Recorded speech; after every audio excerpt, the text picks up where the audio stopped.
I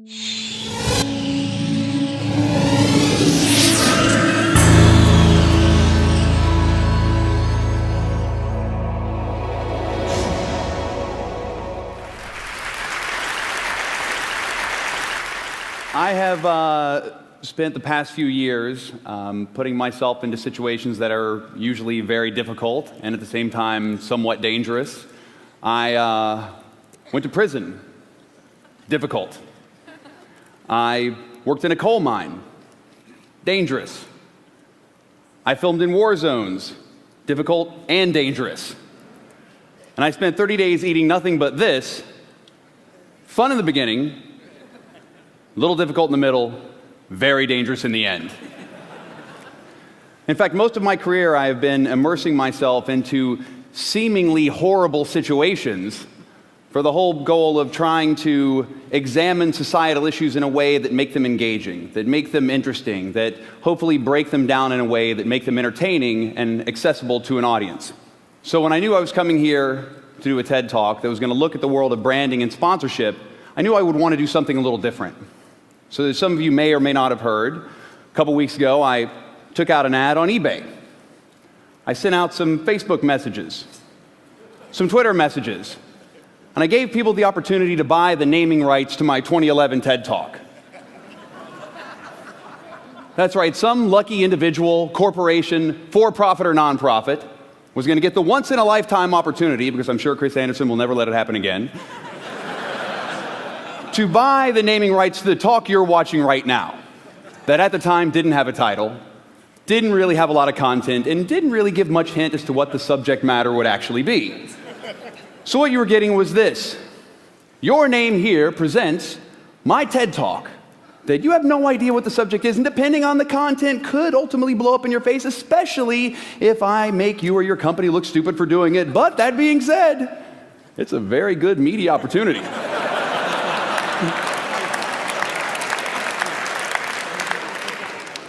You know how many people watch these TED Talks?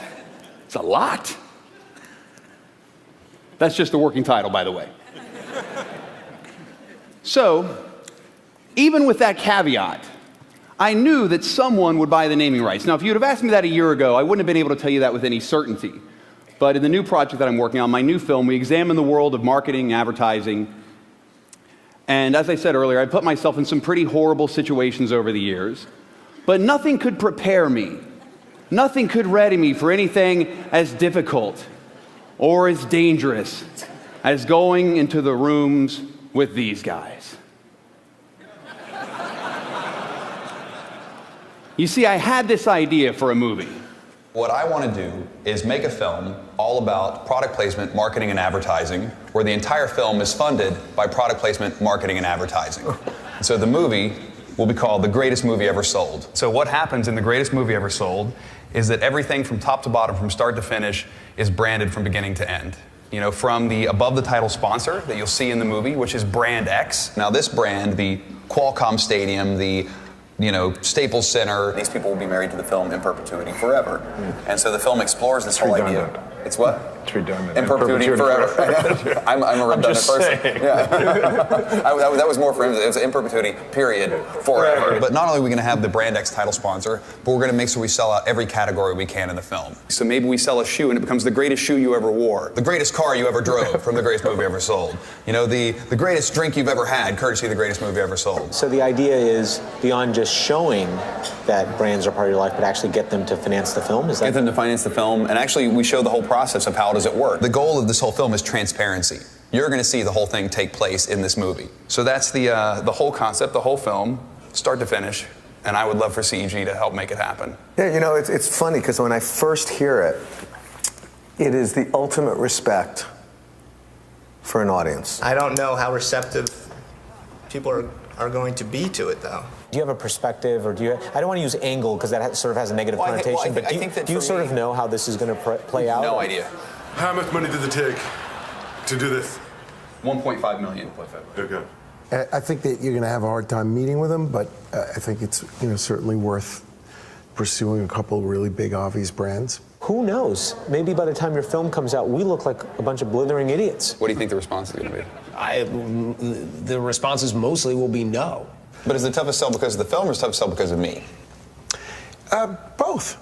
Meaning, not so optimistic. So, can you help me?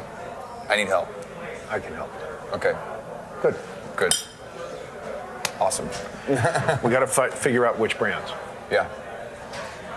That's the challenge. When you look at like the people you deal with, We've got some places we can go. Okay. Turn the camera off. I thought turn the camera off meant let's have an off-the-record conversation. Turns out it really means we want nothing to do with your movie. And just like that, one by one, all of these companies suddenly disappeared. None of them wanted anything to do with this movie. I mean, I was amazed. They wanted absolutely nothing to do with this project. And I mean, I was blown away because I thought the whole concept, the idea of advertising was to get your product out in front of as many people as possible, to get as many people to see it as possible. Especially in today's world, this intersection of new media and old media and the fractured media landscape, isn't the idea to get that new buzzworthy delivery vehicle that's going to get that message to the masses. You know, that's what I thought.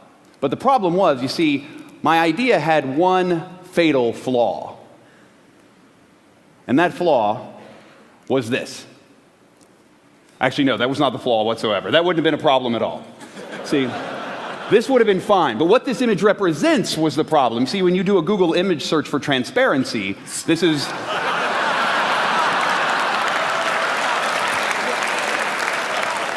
This is one of the first images that comes up. So, I like the way you roll, Sergey Brin. No.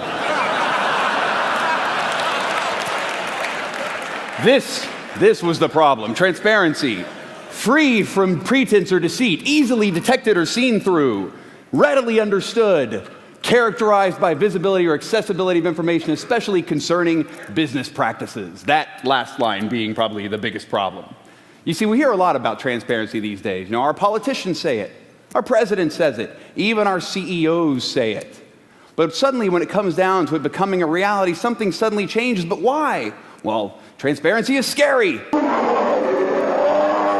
Like that odd, still screaming bear.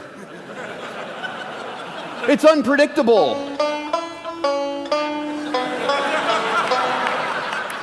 Like this odd country road. And it's also very risky. What else is risky? Eating an entire bowl of Cool Whip.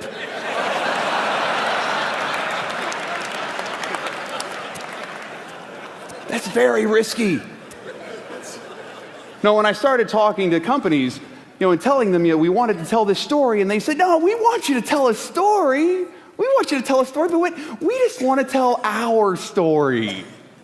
See, when I was a kid, and my father would catch me in some sort of a lie, and there he is, giving me the look he often gave me, he would say, son, there's 3 sides to every story. There's your story, there's my story, and there's the real story. Now, you see, with this film, we wanted to tell the real story, but with only one company, one agency willing to help me, and that's only because I knew John Bond and Richard Kirschenbaum for years, I realized that I would have to go on my own. I'd have to cut out the middleman and go to the companies myself, with all of my team. So what you suddenly started to realize, or what I started to realize, that when we started having conversation with these companies, the idea of understanding your brand is a universal problem. I have friends who make great big giant Hollywood films, and I have friends who make little independent films like I make. And the friends of mine who make big giant Hollywood movies say that the reason their films are so successful is because of the brand partners that they have. And then my friends who make small independent films say, well, how are we supposed to compete with these big giant Hollywood movies? And the movie is called The Greatest Movie Ever Sold. And so now how specifically will we see Ban in the film? It's anytime I'm getting ready to go, anytime I open up my medicine cabinet, you will see Ban deodorant. Well, anytime I do an interview with someone, I could say, Are you fresh enough for this interview? Are you ready? You look a little nervous. I want to help you calm down, so maybe you should put some on for the interview. So we'll offer, one of these fabulous scents, whether it's a floral fusion or a paradise winds, they'll have their chance. We will have them geared for both male or female, solid roll-on or stick, whatever it may be. That's the 2-cent tour. So now I can answer any of your questions and give you the 5-cent tour. We are a smaller brand, much like you talked about being a smaller movie, Yeah. we're very much a challenger brand, so we don't have the budgets that other brands have. So doing things like this, remind people about BAN is kind of why we're interested in it. What are the words that you would use to describe BAN? BAN is blank. That's a great question.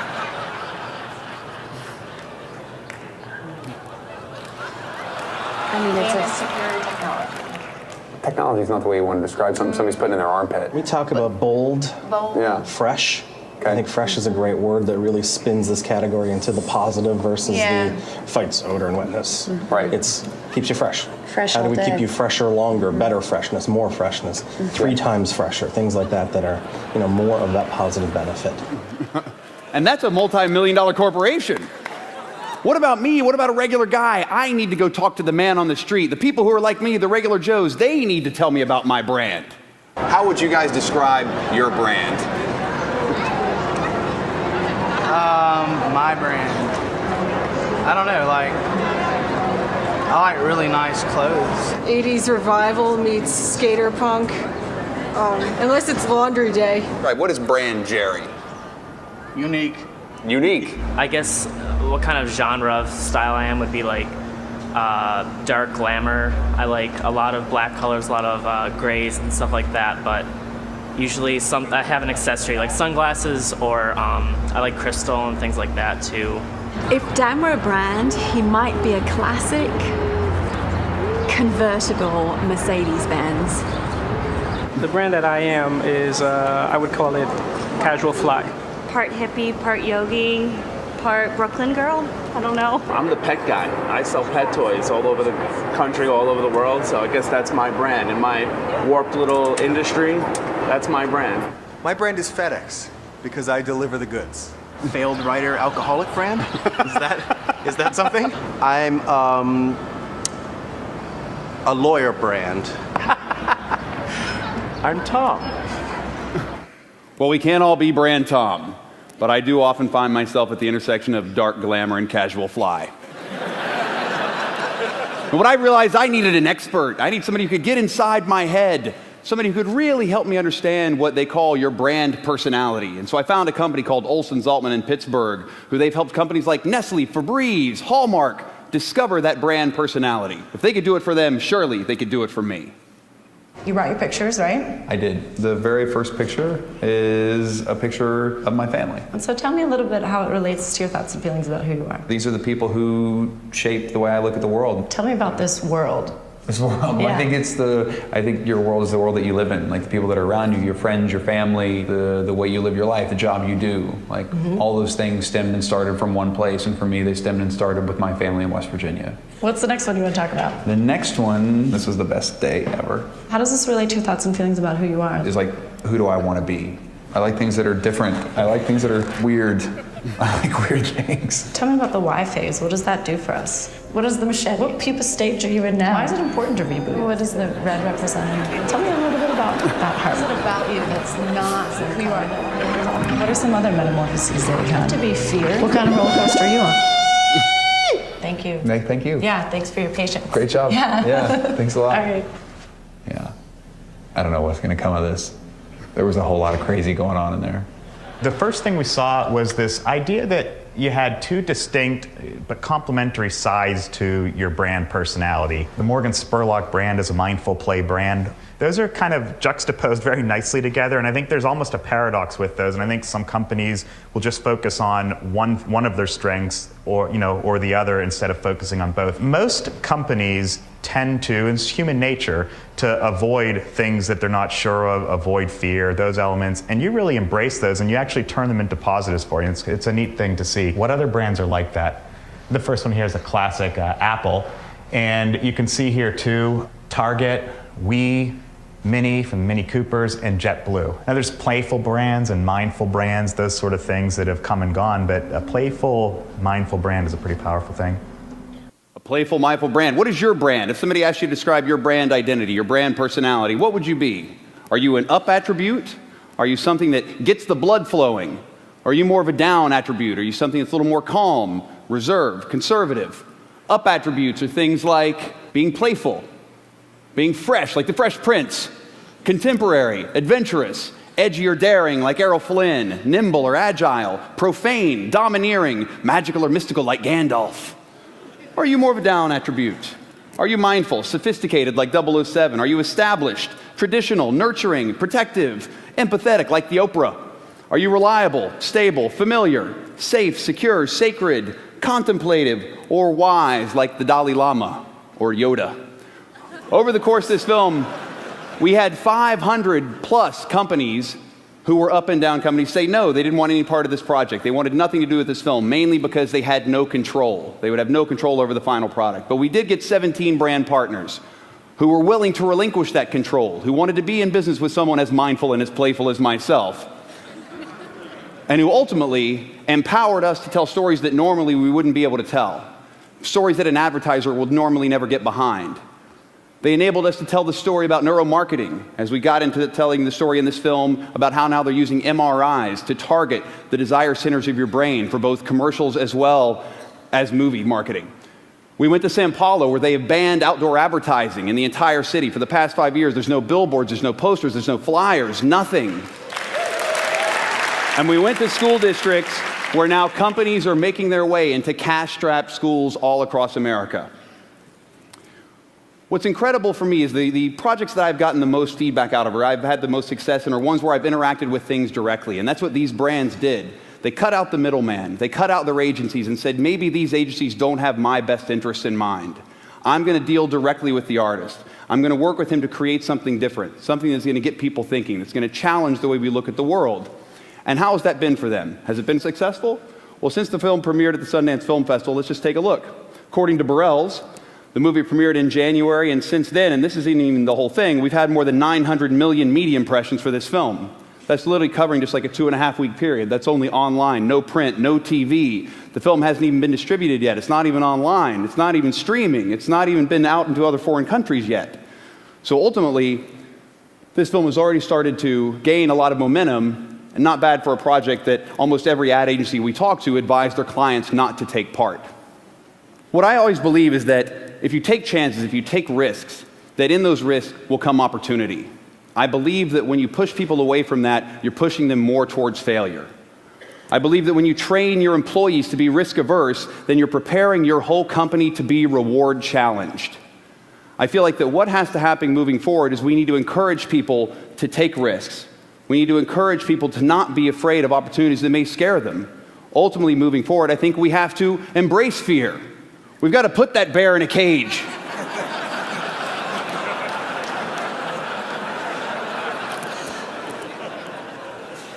Embrace fear, embrace risk. One big spoonful at a time, we have to embrace risk. And ultimately, we have to embrace transparency. Today, more than ever, a little honesty is going to go a long way. And that being said, through honesty and transparency, my entire talk, Embrace Transparency, has been brought to you by my good friends at EMC, who for $7,100 bought the naming rights on eBay.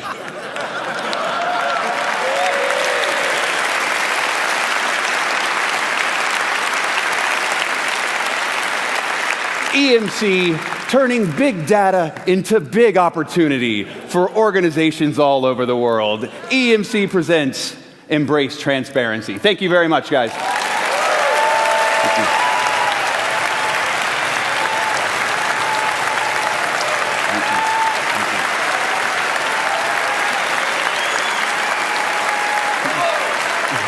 So, Morgan, in the name of transparency, what exactly happened to that $7,100? That is a fantastic question.